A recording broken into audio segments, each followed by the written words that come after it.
آ رہا ہوں، تاجروں میں کمائی کا مہینہ نہیں ہوں، نئے کپڑے سلوانے کا مہینہ نہیں ہوں، میں اس لیے نہیں آ رہا ہوں کہ تم عیدی خریدی کے نام پر پورا مہینہ بازار میں نکال دو، میں صرف تمہیں بھوکا رکھنے کے لیے نہیں آ رہا ہوں، عبادتوں میں دکھاوا کرو اس لیے نہیں آ رہا ہوں، زکوٰۃ اور فطرے کے نام پر نام و نمود بٹورو اس لیے نہیں آ رہا ہوں، افطار پارٹی کے نام پر فضول خرچی کرو اس لیے نہیں آ رہا ہوں، عبادتوں میں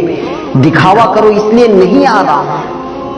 میں اس لیے نہیں آ رہا ہوں کہ تم روزے رکھو اور پھر سارا دن سوئے رہو، روزہ رکھو اور فون سے چپک کر بیٹھ جاؤ، اس لیے نہیں آ رہا ہوں کہ افطاری کے موقع پر خوب پیٹ بھر کر کھاؤ اور عشاء اور تراویح کی نماز قضا کر کے خراٹے بھرو،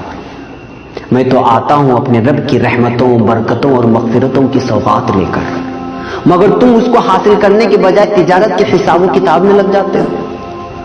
روزہ رکھ کر یوں سمجھتے ہو کہ میں نے تیر مار لیا، ارے میں تو سال بھر کے تمہارے گناہوں کو دھونے کے لیے اللہ کی طرف سے مغفرت کا پروانہ بن کر آتا ہوں، مگر تم روزہ رکھ کر بھی گناہوں سے باز نہیں آتے۔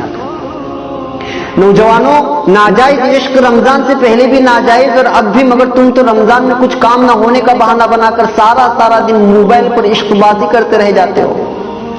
پھر روزہ رکھ کر یہ گناہ کیسا؟ غلط ویڈیوز اور موسیقی سننا ہر وقت حرام، مگر یہاں تو روزے کی حالت میں یا تو سو کر یا پھر موبائل میں گزارا ہوتا ہے، میں اس لیے تو نہیں آیا، میں رحمان کی رحمت بن کر، غفار کی مغفرت بن کر آیا تھا، مگر تم نے تو میری رتی برابر میزبانی نہیں کرتے، اور جو کرتے ہیں میں قربان جاؤں ان پر، میرا ایک دن نہیں گزرتا ہے اور وہ افسوس کرتے رہ جاتے ہیں کہ ایک دن گزر گیا، اور پھر رات دن قرآن کی تلاوت سے، تسبیح اور نمازوں سے، دعاؤں اور التجاؤں سے اپنے رب کو منانے کی کوشش کرتے ہیں،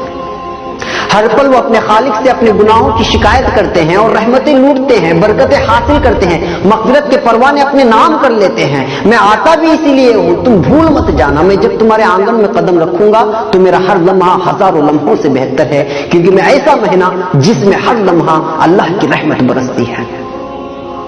میں کبھی تم کو روزہ بن کر آواز دیتا ہوں، کبھی افطاری کی دعا بن کر، کبھی سحری سے تھوڑی دیر قبل اٹھ کے اپنے رب سے التجا کر کے اسے منانے کی درخواست کرتا ہوں، کبھی رحمت کے 10 دن دیتا ہوں تو کبھی مغفرت کے، اور کبھی جنت و جہنم کی خلاصی کے دعا کے لیے 10 دن تمہارے حوالے کرتا ہوں، مگر تم مانتے نہیں۔ ارے ہوش میں آؤ بھائی، میں آ رہا ہوں، کہاں کھو گئے ہو؟ 11 ماہ گناہوں کے دلدل میں ڈوبے رہنے کے بعد اپنے گناہوں کو بخشوانے کے لیے میرے رب نے تم تک بھیجا، تو تم روزے کے نام پر خالی پیٹ رہ کر وہی جھوٹ کے انبار، غیبت کے بازار، بات پر تکرار، عید خرید کے نام پر بیوی سے انبن، پڑوسی سے تعلقی، ارے ہوش میں آؤ، اگر میں چلا گیا تو موقع ہاتھ سے چلا جائے گا اور لوٹنے کے لیے 11 مہینے لگ جائیں گے، اور زندگی کا کوئی بھروسہ بھی نہیں کہ اگلے رمضان تک تمہاری سانس چلے کہ نہ چلے۔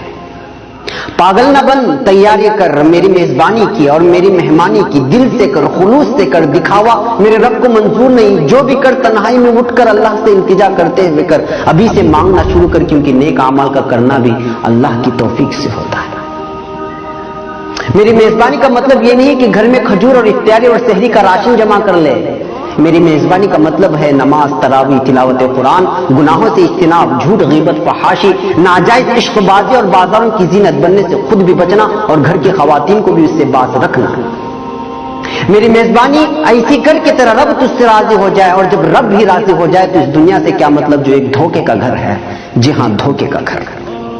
اور ہاں، میری راتوں کو یوں ہی غفلت میں سو کر برباد مت کرنا، اللہ سے اپنا دکھڑا سنانا، میں جو ظلم ہو رہا ہے، کیا کیا جا رہا ہے، اس کا دکھڑا سنانا اپنے رب سے،